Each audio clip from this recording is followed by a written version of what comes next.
Welcome to another episode of the Accelr8 podcast, and I have a very, very special friend, very special guest that we're going to be interviewing today. And if people don't know who this guy is, you've been living under a rock for such a long time. But Mr. Brian Kerle, welcome.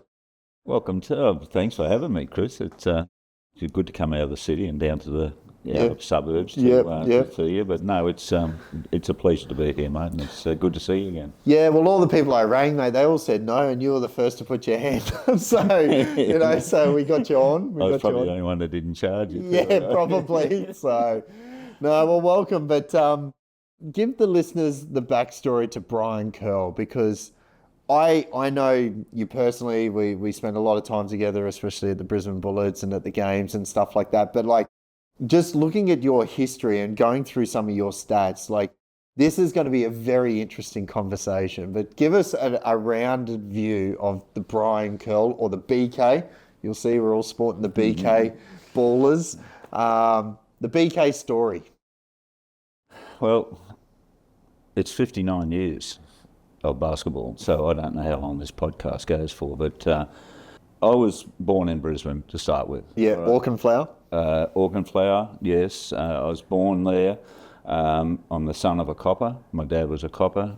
He didn't like the city, so we were out in the countries, more like Charleville and Bundaberg, Gympie, Maribor, Mount Isa, and all those sort of places. So he wasn't a city cop. Yep. And there was me and my sister, and my family broke up. I think I was about 14, 15 in Mount Isa, and I left home. I wasn't happy and came down to Brisbane. Found myself accommodation, found myself a job, worked in a fruit shop at the start, humping bags of potatoes and things like that, and then I went and worked for Dunlop Tyre Service for a number of years, and that's my background in that started there. All So right? you had to grow up fairly quickly, like leaving home 15, coming down to the city of Brisbane. Wouldn't have known too many people. No, I didn't, and Chris also, I didn't have anybody supporting me. My father sort of supported me. He was, very strong, very, like I got into trouble one day at school, and I think it was in grade 1 or 2. And so your typical stereotypical cop, tough? Yeah, tough. Yeah. And, I got into trouble at school and copped the cane about 4 or 5 times, and when I got home he was waiting at the front door, and then I copped the police belt. So I know what discipline is, and I brought up with it. I don't agree with it nowadays, but it didn't hurt me. It actually made me tougher, I think, and made me realise that, hey, you got to respect people. And I disrespected the principal at the school. I was only 6 or something like that. I can imagine you as a little shit growing up in school. Yeah, so that was, we were out in a little country town called Rosedale, just north of Bundaberg. So I left home and came down here, and I used to play a lot of tennis. All right, there was about 3 or 4 mates of mine. One of my mates went and played at Wimbledon in the doubles final, things like that. So we were just we played the level under the top level up there with the top players and Murray Goose and players like that who were big names in those days. So we were playing tennis every weekend. We'd jump in the car as soon as we finished work on a Friday afternoon, and off to the country tournaments. And lo and behold, I was 6'7" then, and I was in a lot better shape than I am now. Yep. I was skinny, and so was my mates. We weren't well built and things. So we went to the Woolloongabba Police Boys Club to do weights. Now there's no instructor there or anything like that. We were doing weights for a couple of weeks, and the police officer on the front door kept pounding me for a couple of weeks, saying, "Brian, you should play basketball." And I just looked at him. I hadn't seen a basketball court. Now, at this stage, Chris, I was 2 months short of 21 years of age. I hadn't seen a basketball court. Before you picked up a basketball? Before I picked up a basketball, before I'd seen a basketball. I've seen more basketballs here in your office than I had in those days. It was crazy. So he was pestering me for 2 weeks. In the end, I said, all right, just to shut him up, I'll go out. It was at Woolloongabba Police Boy Club, which unfortunately and sadly it's been demolished now, but it's just a part of my history, if you want to go right back. So we went out the back, and there was a soccer team that played because soccer was a winter sport in those days, which I think it still is now. And they were training in the off-season for basketball. And there was a team there, you know, Oxley something soccer team, all right? And so I went out there, and it wasn't even a full-size court, probably three-quarter size. It was all uneven, like, you know, you could get a run up and go downhill sort of thing. A rusty old fence around it, and I mean a rusty old cyclone fence, and you've seen plenty of those these days. And a couple of wooden backboards. They were not like they are now, glass. They were just, and I'm saying there was cracks in them and everything like that. Crappy old nets on it, and a 30 or 40 watt globe over each basket. Yeah, wow. So I went out there and I tried it. I tried basketball, and I quit tennis in 2 weeks after that. So how long had you played tennis for? Practically all my life. Yep. Because when we lived in Rosedale, we had a tennis court right next to us, and I had a tennis court at the school, and there was the teacher's daughter who was deaf and dumb, but, you know, I can't remember her name now, but I play against her, you know, because in those days you got into trouble if you played outside till dark. You know, if I didn't come in for dinner when it got dark, mate, I got a clip around the ears. Now you try to clip them on to get them outside, kids outside. So that was my upbringing there, and that's how it all started. I stopped playing tennis. I played a little bit just with the mates, but we went through undefeated, and were beaten by Lang Park Police Boys Club in the grand final in Division 3, and they beat us, and so I joined Lang Park next season because a real good friend of mine, Vince Hickey, who was like a second father to me. He took me under his wings, used to take me to an outdoor court at Kedron and show me how to play basketball or shoot basketball, because I didn't know anything about it. So did you play tennis because you were tall? Like, because that's an advantage, being tall in tennis? Tennis and cricket were my two favourite sports. Yeah, wow. I didn't like rugby league. Dad was a rugby league player, so you can imagine how he felt when I took up basketball, because in those days basketball was called netball sort of thing, or the same thing, and it was a girly game, so that was the stigma about it. But yeah, so I just took it up. Yeah, Chris, I believe things are meant to happen in life, and you see, I left school, I didn't do year 10, 11 and 12, all right? I didn't do that schooling. So if it wasn't for basketball, I don't know, I wouldn't be sitting here with you now today, or sport. For 59 years? Yes. In basketball? In basketball. That's playing, coaching. Everything? I've done everything. I've got the score sheet, like you have done everything. I have done, except referee. I'm not that low. But you don't want to be yelled at from the parents? But I have helped out and done a refereed as well. And you know, I only played here with Lang Park. We joined and we won the championship next year. I've always played in finals. Yep. For some reason or other. All right. I know how to win. I know what it takes to win, and I still do. All right. Even though I've got the old time model of doing it. Do you know what I mean? So that's how it all started, you know, and to this day, you know, and I tell people that, they just can't believe it. Never seen a basketball court until I was nearly 21. To get into professional sport at that, like I started motor racing when I was 5. You know, when we interviewed Aaron Baines, I thought even he was late at 15. Yeah, that is late, yeah. You know, and like you're coming in at 21. 21. There was a competition east coast from Melbourne up to Brisbane, and so St Kilda came up. They were in the conference as well, played against us, and we played the game. I tell you, this is something you wouldn't have heard of either, I don't think. I doubt this will be in your record. We used to play at the Plaza Theatre. Really? Yeah, just up from the pubs there in Lang Park. There was a picture theatre, and they turned it into a basketball. It only lasted about 18 months, and the neighbours complained, and it was shut down. But that's where I started in there. So they come up, played against us, and I think we got beaten by a few points, actually. And that was my first experience of, like, big time. Yeah, competition. Big time competition. And the funny thing about it was, you know, they came up to me, a guy by the name of Bruce Johnson, who was SP bookmaker. He was... ran the 2 Up down in Melbourne, and he used to sponsor this St Kilda team. And he turned out to be, you know, like a great well, he was a father figure to me, but not towards that. Yep. And he helped me. Anyway, he sold me a dream to come down to Melbourne. He invited me to meet him down at the Gold Coast. He was staying in the Lord Mayor's mansion there on the Gold Coast in those days. The Lord Mayor didn't know of Melbourne. He didn't know, but that's the sort of guy Bruce was. But, it started raining. He was out fishing, so he turned up an hour late, and I'm thinking, oh, okay, maybe this is the norm. I'm just a kid sort of thing, virtually a kid. And so we went inside when he got home and talked to me, and they promised me a job, they promised me accommodation, and they promised me this and that.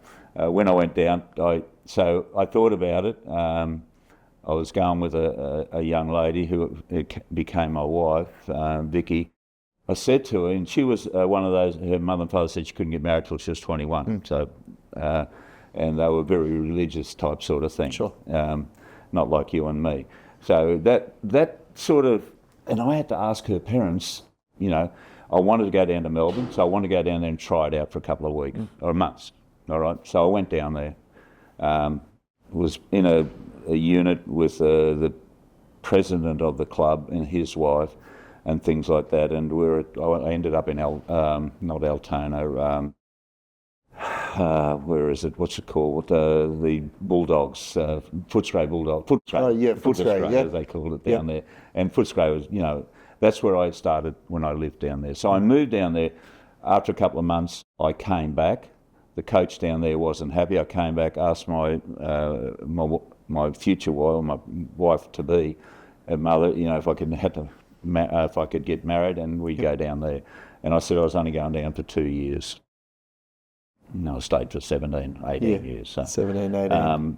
I wasn't that popular with the in-laws, but they still loved me because, But, Chris, so that's how I got to Melbourne. That's where I started. I only played here for 18 months. Yeah. 18 months I played here. Wow. And finished up winning 2 championships with Lang Park. I got up to A grade after one season sort of thing. And so that's how I started off. That's where the Brian Kerle story for basketball started. So leading up to there, like I said, I just sort of had to find my own way, make my own decisions. A lot of people wouldn't know the backstory to BK. No. Like, I didn't know that. Yeah. So that's how it all started, Yeah. And like I said, life's meant to be. A lot of things are meant to be in life. I still believe that to this day, and things happen for a reason and things like that. So I'm in Melbourne. I came back here. Quit my job up here. I was working for Dunlop Tyre Service still. They held my job open until I came back. And we moved down there in July 1967. July 67. I found my own job working for Bow Repair Tyre Service, which was Olympic Tyres. You would know about them. They're not around anymore, I don't think. So I found my own job. We got our own accommodation, and got my wife a job, things like that. We did that all ourselves. Yeah. So here I am working at Bow Repair Tyre Service. Yeah. Well, let's fast forward to 1970, because there's a picture up here that you recognise straight away. So the FIBA World Championships, and it was 1970. It was Puerto Rico, you were saying. Yep, Puerto Rico. What was that experience like? Like Brisbane, Melbourne, now Puerto Rico. Yeah, well, the interesting thing is that, when I went down to Melbourne, like within just under 5 years, I represented Australia. Yeah, I got picked for the Australian World Championships. Yep. And that's where they were in Puerto Rico. Yep. And, I didn't know Puerto Rico, but before we went away, Lindsay Gaze was the coach. Lindsay was he was the coach. Ken Watson was the coach. Lindsay was his assistant. Assistant coach, yep. Yeah, so we went over there. My first World Championships. I don't know what the heck it was. It was all new to me. And I must tell you, I'm going to go back a bit because you're jigging my yeah. Those haircuts were really big in those days, and I made a lot of money out of selling the rights to them. That's the photo. That's 1970. 1970, which is 54 years ago. Yeah, Puerto Rico. Puerto Rico. Yeah. So that, and mate, that's we went over there, mate. When I left Brisbane, all the experts and so-called friends said, "Oh, you're never going to make Div 2 or Div 3. You'll be lucky to make Div 2 or 3." Okay. I said, "Oh, all right. That's your opinion. I didn't know." Sure. So, mate, within taking up basketball, it was just under 5 years I represented Australia. Did you send them all an Australian jersey? Mate, I don't. Look, people. Does that fuel? Does that, like back in because something like that would fuel me? Does that light a fire at that age? Yeah, but I didn't go up to you and say into your face or anything like that. I know, but you just proved it on the I court. just proved it wrong, and I did the basketball doing my talk for me. And then that was a great thing for us. We played there. We had a very ordinary tournament. Sorry, that wasn't 1970. That was 1974. I'm sorry. Oh, that's the 74 photo. That's 74 photo, mate. 70. It took you 4 years to grow the mo? Yeah. No, what happened was, in 1970, I was chosen. We went to Yugoslavia. We went on Yugoslavia to Sarajevo for the first World Championship. So, mate. So 74 was Puerto Rico. 74 Puerto Rico. Yugoslavia is 1970. 1970. Okay. Gotcha. So, mate, you see, here I am playing for Australia with nearly 4 years of basketball sort of thing. That's incredible. We went to that is unheard of now. Like it's near impossible. No, because you've got to go through all these fancy things and stuff like that, and there's a lot of good kids falling through the cracks, which is unfortunate. So we went over there. We got flogged over there. We were terrible. We stayed in a town called Skopje, and we played the preliminary rounds there. And we played the preliminary rounds in Sarajevo, where the World War started. Yep. That's where it all started from. And this is before Yugoslavia split up and all that sort of thing. So it was a very big experience for us. And in Skopje, we lived they put us in huts on the side of the hill, mate, and the water only got up there at 5 o'clock in the afternoon. So if you want to go to the toilet, have a shower, it had to be after 5 o'clock in the afternoon. Really? And the food was terrible, mate. Yeah. The food was terrible. So, so anyway, that was sort of a lesson to us because the top division of the competition, they went to a place just down from the bottom of Switzerland. Beautiful lake there, Lake Sarajevo. Not Sarajevo. Some nice, beautiful lake, beautiful place. So we said to ourselves, and I said, "Hey, I don't want to be playing in Skopje next time I go away. I want to be playing these places, sort of thing." And fortunately, we did after that. To be honest with you, so that was where my playing days started. I played with St Kilda. That first year I went down there, mate. We got beaten by Melbourne, who had dominated. They had 10 players in the Australian So is that team. Melbourne Tigers? Melbourne Tigers, back as in the it is today. They used to be called Melbourne Church in those days. Lindsay Gaze was the big head, Ken Watson was the coach. But Lindsay, one of the great things I admired, I had a lot of, with Lindsay, and I didn't agree with a lot of things Lindsay did and things like that off the court, because he ran basketball and he dominated basketball. And he did a great thing for basketball, all right. He used to play Aussie rules for Melbourne, actually, and great sporting man. He's struggling these days, unfortunately, but that's Andrew Gaze's dad. Yeah, we saw him at the MVP last year. Yes. So, that was, it was the turning point of everything for me, sort of thing. Yeah. Are you okay to talk about 1972? Yeah, Olympics. I am. Yeah, I am. Because it's still vivid in my mind. You've got some pretty wild stories. So 1972, the Olympic Games in Munich, West Germany. 1972 in Germany probably wasn't the best time to probably travelling to that country, yeah? With what was going on. No, and it wasn't.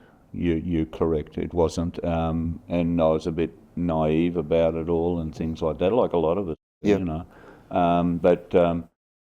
because I felt very sorry for the German people, and I got German background, to be honest with you. That's where I think I got my height from, and Kerle is a German name, and so I can't speak German or anything, but we arrived there and we had a pretty good team. We thought we had, and in those days there were 16 in the draw. But anyway, I think it was in the first week. We hadn't started the competitions yet, I don't think. And to this day, the movie Munich they did. I haven't watched it. Okay. I got not for mental reasons or anything like that. Or that because I'm a firm believer, and I am to this day. I cannot stand how governments and people use sporting events to make statements. Yeah, political statements. Statements. That to me, I think should be taboo. That is my opinion. Yep. So when I arrived in Munich, I had pneumonia and I was crook for a few days. I got better, sort of thing, when the games come around. But anyway, we were in a room. We were in about a 4-5 story apartments in the village. Beautiful village. The village was great. There was no security in those days. Coppers here in Australia never wore guns. Yep. We never seen it. We wouldn't know what it was like. And here's my father. He was he never had a gun either. So we heard something this night. We didn't exactly know, but because it was the Olympics, we thought it might have been firecrackers, something like that. And that's virtually what it sounded like. If I'm sitting here, and if we could see there, and there's a building in between us, and the building behind that, all right, that's where they held up they charged the Israeli thing. We thought that was just firecrackers, like I said. The next morning, because the managers of the teams and everything like that, they go to a meeting. And our guy, Frankie Ango, God bless him, a great man, he came back and he said there's been a shooting, is it hijacking or with the hostages and things like that. And mate, we walked out the door, and there was 3 soldiers there with submachine guns on there, over their shoulders, and that's a shock to us. We were all shocked, and mate, because it wasn't much of that stuff going on. You don't see that now, but we're here. So we for a few days, because the Jewish police or the Jewish people that look after they're pretty tough people and sort of thing. They were negotiating with these guys. They wanted a helicopter to get out the airport and things like that. And I'll tell you a story, like where we had our breakfast, we have a great big food hall at the Olympics, and it's monstrous. It's about the size of 3 basketball courts or 2 basketball courts at least. And we were sitting down there having breakfast, and it was probably about 300 to 500 metres away. Yep. You could see the Israeli, not the Israeli, sorry, the people that attacked them, the rebels, call them what you like, and they had a big submachine gun there. So we're sitting down eating our Weet-Bix with one eye up on that window, and down there. Nothing happened, of course, and things like that. But that's how scary it was, mate, and our trainer said to us, So we had a big meeting in the oval, the big sports oval, and it was made quite clear to all the athletes, if you want to go home, and there'd be nothing said about it if you wanted. That's your choice, and people were entitled. So they gave you the option to leave? They gave us the option, yeah. And I think there was a few people from other countries, but I'd say 98% of us said, hey, we're not going to let something like this ruin the greatest event in sport in the world. So that's what happened, mate. And then, of course, they came in and then they just wiped out so many people and things like that. But I feel sorry for it. It's sad that, and like I don't mind people asking me about it. I think it's good. You need to know about that history. But, to think that those things could happen at a sporting event. Yeah. Mate, to this day, no one can convince me that people getting on the stand and doing all these signs and stuff like that and carrying, it's not on. It's just not on. We put in a lot of our effort to get to the Olympics, and we're not going to let someone like that spoil it. Yeah, I was going to say, like, it's you've experienced both, because you would have, like, the jubilation, the happiness, like, you're an Olympian, and not too many people in the world can say, oh, I represented my country, I was an Olympian. Yeah. And then to get over there and to witness that, how old were you? Back in 1972, so you would have been 72. 30? I was 27. 27. Yeah, It would have been, 27, right. So, so like probably in the prime of your life around that sort of age. I was, yeah. To be fair. Yeah. So, and it was like I said, we all voted to, and there was 16 teams in it. We lost by 1 point. I think it was to Czechoslovakia, which would have put us in the top 8, where we finished in the top 9, and we were the top team, and we went through and won all those games. I played against America. I played against, and I watched the Americans lose their first defeat, sitting underneath the basket and things like that. I played against the Americans. I had 17 points in that game, I think it was, because we had 4 bigs and 2 of them broke down, and there was only Peter Byrne and I left, and we were playing against 7-footers and stuff like that. But we never complained, and I thought we did very, very well in those days. Well, let's transition into, you're a 4-time NBL champion, so one of the greats. Not too many people. You've got to sit back at some point, Brian, and reflect. Like when I was going through my stats, there was some stats there you didn't know, and we'll get through to them. But like, it's an amazing accomplishment, especially in the NBL, to be able to sit there and say, I'm a 4-time NBL champion. There's not many players that have even achieved one that have played the games. No, and I'm not someone that goes around telling you, hey, I'm an Olympian. Oh, you do every time. and one of the things, and we bring this up, so people that can actually, a lot of people don't know this, that we're always an Olympian. We're not an ex-Olympian or a former Olympian. And a lot of people, even people in the media these days, don't get that right. We are Olympian, and that's it. It's one of the greatest honours you can have in sport, I believe, to say that, OLY beside your name, 27. So, the history of that. That thrill of being an Olympian and going to world championships and things like that. But Chris, I'm not a big noter or anything like that. I will correct you if you're wrong, but I do things because, and I didn't have a silver spoon in my mouth or anything like that. Okay, I worked physical jobs. When I moved to Melbourne, when I was working with Barry Tyre Service, mate, I worked from 7 o'clock in the morning till 5 o'clock in the afternoon, 5 days a week, and 7 o'clock till 12 o'clock on a Sunday. And then I went down to Albert Park, living in Footscray, down to Albert Park, which took 20 minutes after work, and trained for 2 hours. Sunday morning, we trained from 8 a.m. till 12, 4 hours in the stadium down there with no heaters or anything like that. But did we complain? No, we didn't complain. So, things haven't been handed to me on a plate, which I appreciate, and I wouldn't want it any other way, because I don't think I'd be the Brian Kerle I am now if I had all that. Yeah. We all get knocked down, but the old saying, it's not how many times you get knocked down, it's how many times you get up. So going through there, and that first year, like I said, we lost in the grand final, and Melbourne Tigers had never lost, things like that. Different story a couple of years after that. Yeah. We started dominating, and we brought in a guy, Ken Cole, to coach us. Yep. And Cole, he was an Olympian player and a coach, one of the most controversial players in Australia. Yep. He was disliked by a lot of the hierarchy because Kenny said what he thought, and he still does, and things like that. So he taught me and taught us. We'd never beaten Melbourne Tigers for the so many years that I'd been there, right?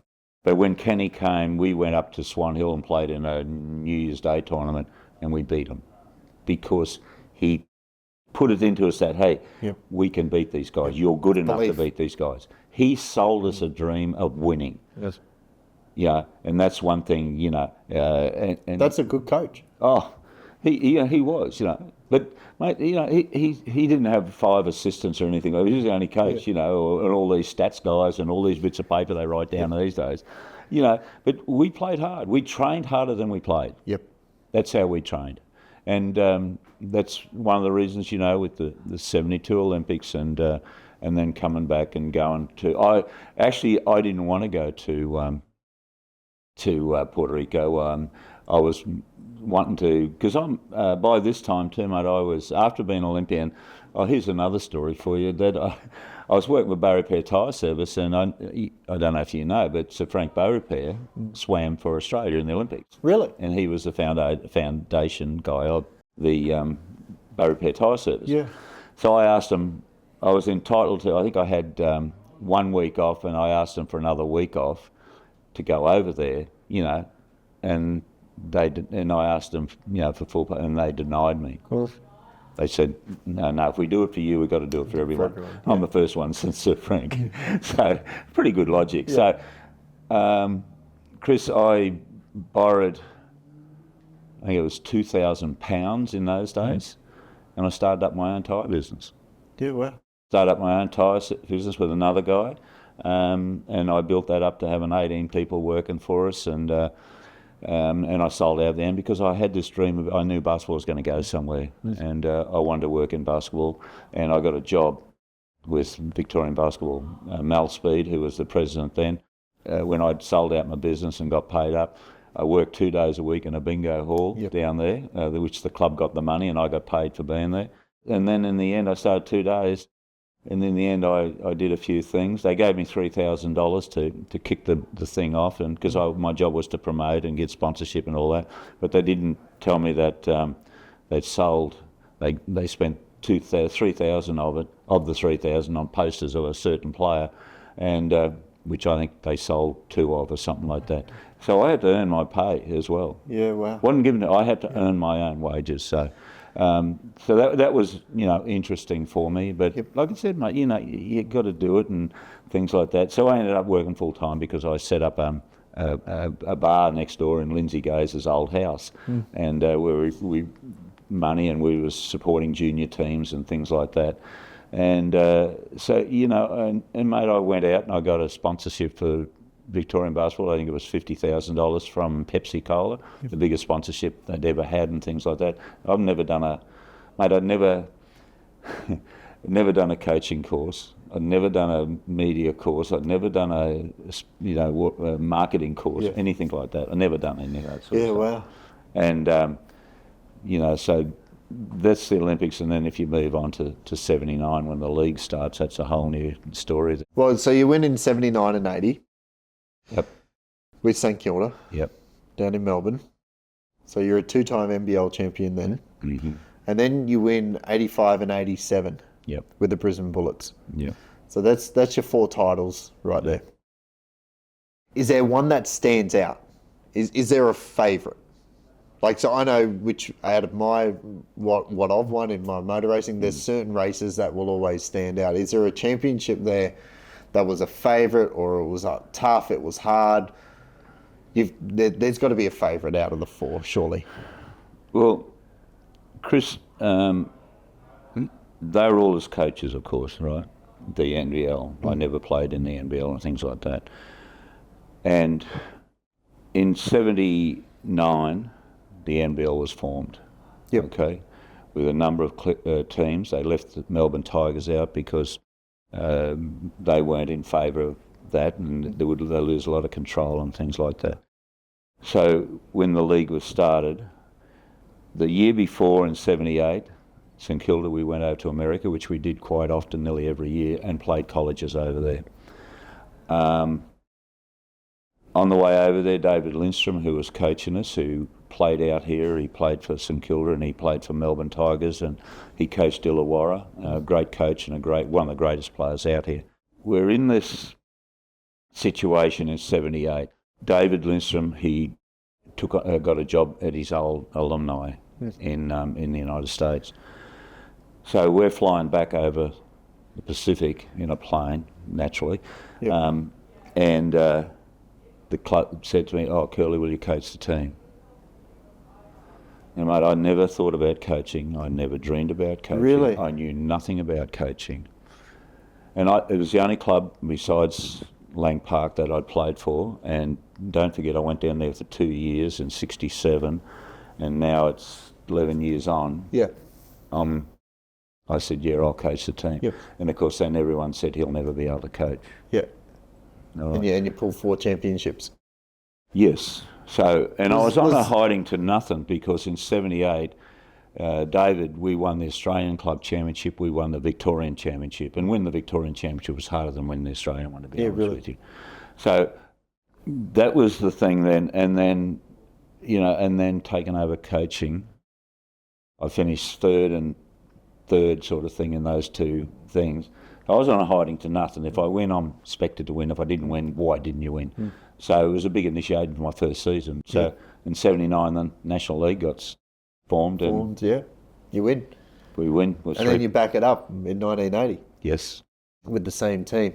And then obviously you coached the Brisbane Bullets from 84 to 1992. And you pick up 85 and 87. So 2 of the 3 championships that the Bullets have won have been under your coaching. Yeah, that's correct. And that's what I was sort of trying to get to. Out of the 4 championships, was there a playing group there that is your favourite? Was it the 87 Bullets team? Was it the 85? Was there one that did stand out?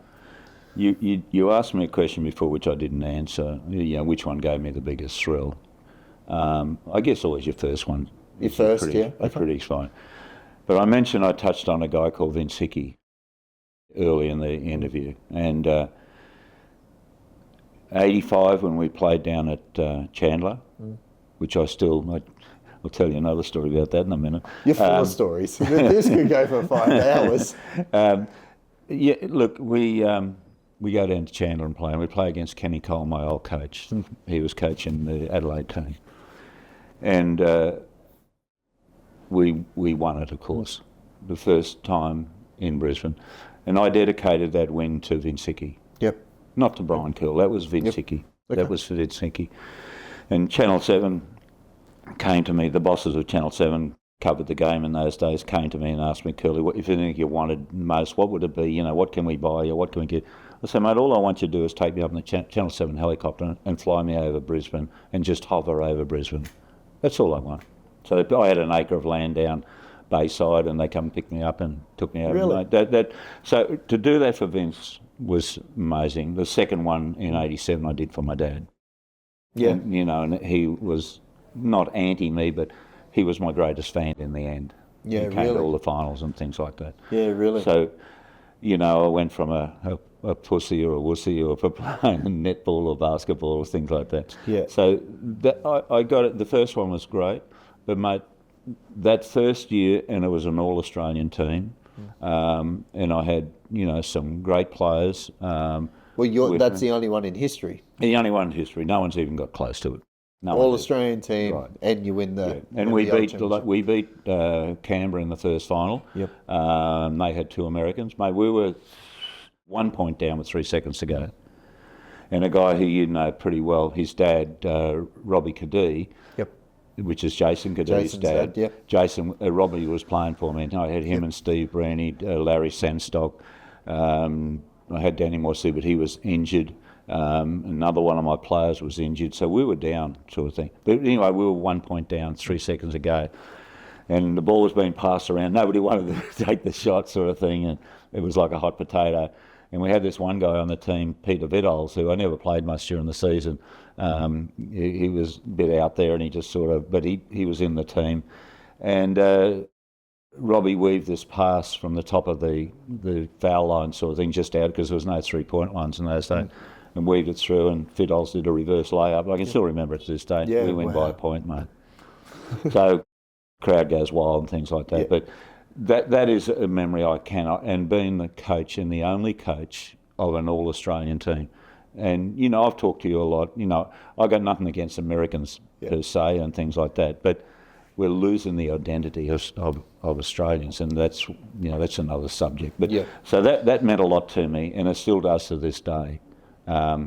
Whenever I go and do talks, or I go to Melbourne, sometimes in November, and there's a big get together down there, so I let them know. But those first 2, Vince Hickey, they're my dad. I didn't do it for myself; I did it for them, and my family was always there with me. I was lucky that. My first wife was very supportive and helped raise, Simon Curls. He went on. He went on to play in the NBL. Yeah, so. He had a pretty good, colourful career. I think he copied my haircuts and things like that. Not that I dyed mine, but yeah. So Christy, yeah, and then like I came back to Brisbane, of course, and the first thing people said to me, oh, you'd be happy if you finished 6th or 7th in 1984. Yep. No, we played off in the grand final and lost by a damn point right on the buzzer. Yeah. So, I tell kids to this day and every day, and I tell it to a lot of people when I do talks, that you can be anything you want to be in this life. It's your choice, your decision. Don't listen to people. Don't be arrogant about it. You don't have to. And I wasn't arrogant about it, as you pointed out. But you can do anything that you want. Like I've done TV commentary. I've had radio station shows down in Melbourne. The photo I have when you call me, don't you? I'm not going to bring it up. I can't believe why you wouldn't. But it's that was the Brian Kerle I grew up with. Seeing you on Channel 10 and you got the glove. It's similar to that photo. Yeah, similar to that every time you ring me, your mug comes up on my phone, and it's kind of funny. But always remember, you were sort of like that pin-up boy on Channel 10. Well, when we came back here when I came back here in 1984, I came back at the end of 83, but sort of thing. I knew that was the first time I'd been sacked as a coach down in Melbourne. All right, and I came back and I was working at Auckland Flower Basketball Stadium. I was doing the marketing. I was doing the media stuff. I was coaching the team. We trained at night in those days because Larry was a teacher and things like that, and Leroy, because I put a pretty good team together. But we only had 4 or 5 really good players, and then we had some good role players. But playing with and coaching them that year, like I said, the first season was at Auckland Flower, but we moved the next season to Chandler. So when I started in 84, I heard that Leroy Loggins was on the move. Yep. Look, I know it's hard saying who was the greatest racing car driver of all time and who was the greatest basketballer and footballer and things like that. But Leroy was a gem. Yeah. And you've always said that, though. You've rated Leroy as one of the best. And I've got the utmost respect for him. And I'll tell you another story about Leroy, because this is a big part of my life and what I do now as well. I rang Leroy up because he'd been in trouble with his wife, and so she gave him an ultimatum: we're going back to Pennsylvania or wherever it was, or you can play at the Brisbane. 84, we lost, like I said. They went home. All right, the wife said, we're going home, sort of thing. Because he'd been good all season, he hadn't played up, and but he went out this night after our last game to celebrate, which I didn't mind, sort of thing. I said training's the next day. We trained after the grand, and he went out with David Fordham, who was one of us Brisbane and Queensland, Australia's greatest TV announcers, and Fordo was a great friend of mine, and anyway, they went out, and he came home, and his wife was waiting for him, and threw an ashtray at him, and off Leroy goes at the end of 84. So I'm sitting at home. I was living on the Gold Coast at Southport, and I get a phone call New Year's Eve, reverse charge phone call. It's Leroy. Coach, it's Leroy. I said, hi Lee, how are you? Merry Christmas, blah, blah. He said, Coach, will you take me back? I said, when can you get on a plane? Yeah, really? Didn't talk money or anything, mate. He just wanted back. He wanted to come back. He came back. He had hair missing. He was malnutrition. Was the Leroy that? Leroy was always thin, but he was fit. He wasn't very healthy. So we got him back to in a good shape. I didn't know it till a couple of years ago. I did a sports luncheon for him at Queensland Golf Club, and he attributed me to saving his life. Really? By bringing him back that day. Yeah, wow. Okay. We'd never had a bad word on the court. If he did anything wrong, he would turn at me and it'd be a no. So I think he's still the greatest player there is. Yep. Because he's done it all, and he is the Michael Jordan of basketball in Australia, to me. Yeah. And as a person, as a friend, I don't bother him. I ring him up now and again. He's only around the corner. Yeah. From here. Yeah. And Lee's a private person. A lot of people don't know. So he wants to live his life and things like that. So I don't put on him and ask him to do things for me and things like Do that. you think it's good that he's come back like last season with the Bullets? It was so good to, there was a whole heap of you guys, all the old school ballers from the Bullets coming back, and because he disappeared from the Bullets for some time. Well, he disappeared, I disappeared, and a lot of other people disappeared, Even my son Simon, he was the captain of the Bullets one year. He was ignored, and the management of the whole organisation left a lot to be desired. And, and to be told that, we want to build a new culture, mate, I just thought, hey, can you imagine the Bulls saying that to Michael and saying, hey, Michael, we're starting a new culture. We don't want you around here anymore. And, I wasn't welcome at a training session wasn't invited to any function or anything like that. And, it's good that it's turned now, and then they've reintroduced you all back. A whole new management, obviously, and stuff. And with the new coach, he came and introduced himself. And the first week he was here, and Mel, when he took over, we sat down, had coffee, and I said, Mel, I'm not going to BS you. I'm going to say it as it is. He said, I wouldn't have wanted it any other way, and I told him why. And he's made a big, a huge 360. change. He made Absolutely, 360, and it's good to, like they've been training at I'm stationed at Spartans there, and they've been training there the last 2 weeks. We're trying out a lot of young kids, and a lot of their older players, the regular players, are still training there. And, they all talk to me. All the players will come up to me and things like that. And I look at you when you walk around at Nissan, everyone wants a bit of BK. Everyone wants to talk to Brian. And you're like, we sort of just class you as the grandfather. You're everyone's granddad. You're hugging everyone, you're getting photos. You absolutely I think you're fantastic for the sport, especially for the Brisbane Bullets. But no one wants to walk out of the stadium with me. None of my family or my friends want to walk out. You're too slow with your walker. Mate, people who want to hug me and want to talk to me and things like that, or sign something, mate. It's really embarrassing, So, but look, I love it because I think in the glory days in '87 when we won the championship out at Burndall, when we came upstairs, mate, it took us 45 minutes to get to the cafe where we celebrated, or we introduced the sponsors and all that.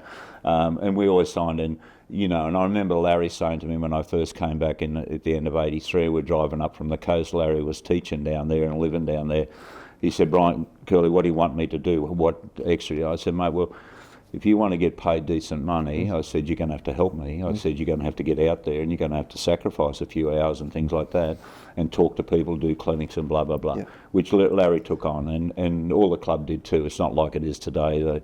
They can't do anything 45, 48 hours after a game because, even if they sat on the bench all game, these guys were out there and we won Brisbane over, and which was, an amazing feat, I think, because we were a rugby league, and State of Origin had just started off, and I just said to him, I said, mate, look, I'm sorry, I said, but is there any chance of me hiring Lang Park and I'll put a roof over the top of it and I'll fill that as well, So, but I got good friends with him and in the end, and he came and spoke at luncheons, but, so being told that I couldn't do all those things or get anywhere and things like that.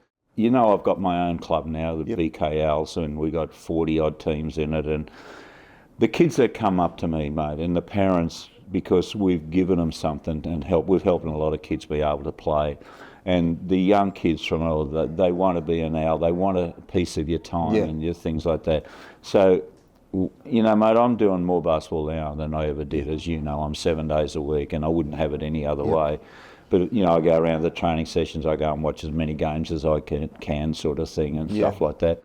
Funny thing last night, mate, I was on the judiciary at, they were short of a guy for the panel, and on the judiciary, some guy misbehaved and they called me. I'm watching a game, they come and call me in to do that. So, mate, I can do anything, But, I enjoy that, Chris, and I think... when I go to training of our Sunday sessions in the morning, I go around and talk to every parent. I see that, and I just see how you are with the kids as well too. So I don't think I'm better than anyone else. That's my big thing. You give the kids the time. You know what I mean? Like my boys love coming to your clinics and just, but you know, from a parent, we're just sitting in the grandstand, just watching, want our kids just to have fun and enjoy the game. You know, I think too many people take it too serious. Yeah, well, you know, like I said, a lot of people off worse than you are, or when I say you, I mean, you know, us as a group. But we've got to realise that, you know, I remember last year there was, we had a get-together upstairs, and as I was walking around the second tier sort of thing to it, there was a lady there in a wheelchair, and she said, "Oh, hi, Brian, you know, I've been coming to your games, I've watched you." Mate, that's invaluable, mate, hey? And I've seen people that just shun those sort of people. Yes. I can't understand why. You know what? I talked to her for 10 minutes. Yeah. She was the happiest lady in the thing, and here she is in a wheelchair. But that's why everyone loves BK. Yeah, maybe. You give up your time, and I think you've dedicated majority of your life to Australian basketball, really. Yeah. I want to go through one stat, because you didn't know this stat, that you'd coached 456 NBL games, and you'd won 282 of them, which is a 62%. You asked me before off camera, is that more than 50%? It's a 62% win ratio as a coach. That's pretty incredible. Yeah, I guess it is. I don't think you're very humble. You just sit there and like when you roll through all these stats, like, you know, there is a list of achievements there, you know, that you can pass on, and you know, like, and I think it's great that, you know, your kids are involved. You know, you do a lot with the Indigenous as well too, and we've supported you with some of the teams that have gone over to China as well too. So I think you just give so much back to basketball and to kids. It's pretty amazing. Well, mate, you know why, Chris? Because when I was growing up, I wished I had someone in my life like Brian Kerle. That's why I do it. There you go. Okay. There it is. I think I would have been a lot, and like I said, I had to fight for it. I'm not complaining that I had to fight for it, but I just wished I had somebody like me to help me on that journey. And, you know, one of the things I'm pretty proud of, mate, like I said, you know, when we won the first NBL championship in '79, Bill Palmer, he was the director of coaching in Victoria. I went back to work on Monday morning after winning the championship. So no Mad Mondays in basketball? No. We had spaghetti down the road. I think one of our owners, friends had the spaghetti shop. Bill comes in, puts his head in my office and said, "Oh, Kelly, I better give you this." It was a certificate for coaching. I'd never sat for a course, mate. Yeah. I still haven't to this day. You know, and look, you know, but I'm not saying that's great, but I think these days things are too complicated. You know, basketball's a simple game. It's a fun game. You know, let's just keep it simple and let players play. But, you know, to do things like that, and like I said, you know, I've dined with prime ministers, I've dined with things, but mate, I've had lunch with truck drivers, and one of the things I instigated up here and when the Bullets, that I think it was Ansep was our Ansep, then it was Qantas, but they sort of sponsored. Mate, I just didn't give tickets to the bigwigs up here. I made sure the guys down here got tickets as well. Because, mate, everybody's equal and everybody deserves to be able to go. And, mate, I don't think something bigger, but I enjoy doing it, and I think it, and that's why I probably made so many more friends, you know, because, like I said, I was giving and I cared about other people and things, and I'm still doing it to this day, Chris. You know, there's a young boy that went into, and I'll tell you this story, but he went into youth care, foster care at the age of 3, and went through, and he's, you know, had a very tough life. He never knew his father, and his mother was an alcoholic and a drug addict, and she's passed away now. But so I took him on board, and we helped him come and train because he was getting to that age, you know, 14, 15. He left school. He didn't like the school. He didn't like the attitude from kids at school and things like that. And his foster parents are the most beautiful people you've ever met. And anyway, so he's come up, and we put him through. And anyway, then he drifted away and turned 18, driving a car, got 2 speeding fines in the first week and things like that. And so he dropped away, and mate, about 2 months ago, he rang me up because they got him to ring me up. And he said, "Brian, I'd like to work for you." Now, this kid has got many skills and things like that, been through a tough life and born into, alcohol and drug. Yeah. And mate, he's working 14 hours a week for me now. Yeah, really. 14 hours a week. He's 19, does a hell of a job. He's the most, he was up all night before playing on PlayStations until 4 o'clock, drinking Red Bull and things like that. And I've said to him, mate, I'm treating you like everybody else. Sounds familiar. But, like I said, and, so we've changed his life. And, Sure. And he is, every time. Set him on a path. Set him on a path, mate. And give him 14 hours a week work now. Yeah. Mate. And you've given him an opportunity and a chance to turn his life around and make something of his life. Because, so, mate, that's another championship I've won. Yeah. All right, that's just one of the more others I've won. So, give me another stat, mate, that makes me look good. I'm all out of stats. So we're going to finish it there. So, well, there you have it. A very candid interview. So I learned a lot, and we appreciate your time for coming on. It's a Brian. pleasure, mate, and thanks for all the support you give basketball, mate. I think it's amazing. You do spread your wings, and that's really great. Just like the game.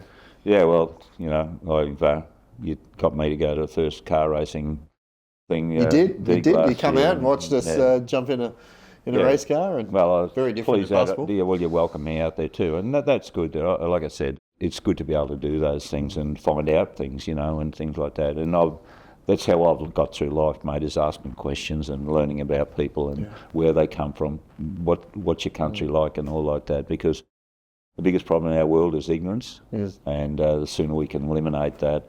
And, I'm very on racism and bullying and things like that. So, we're in a good place, mate.